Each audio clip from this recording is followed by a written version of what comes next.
Umaga.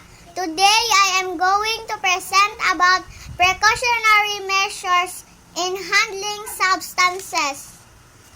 To protect yourselves and others from harm, it's crucial to handle dangerous substances with caution. Always follow safety rules to prevent accidents and injuries.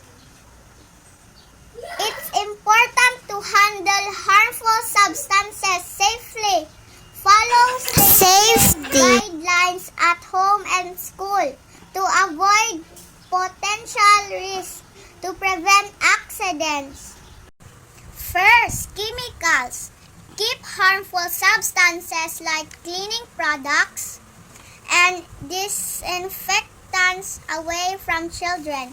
Wear protective gear like gloves and masks when using them.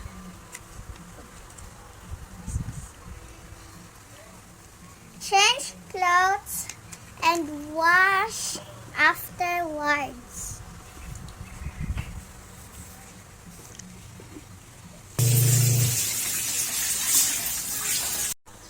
Second, flammable items. Store gasoline, alcohol, and kerosene safely away from heat sources. Keep containers closed and locked. Third, medications. Store medicines in a secure place. Follow the prescribed dosage. And don't forget to dispose expired medicine. Fourth, household items. Organize your items and label them clearly.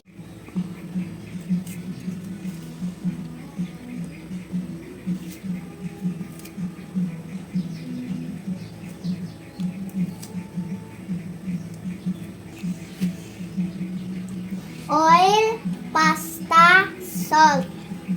Keep dangerous chemicals in locked containers.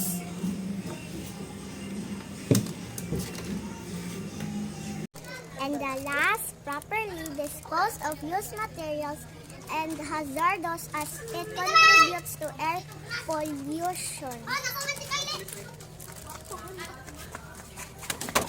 After you dispose used materials or hazardous chemicals, don't forget to wash your hands. So, let's recap. We've learned about the importance of safety when handling substances. Remember, always keep dangerous chemicals out of reach of children, especially cleaning products, insecticides and disinfectants. Flammable items like gasoline and kerosene should be stored in locked cabinets away from heat sources. And never forget to store medicines in a locked medicine cabinet and follow the prescribed dosage. I hope you learned something in this video. Thank you for watching. Bye.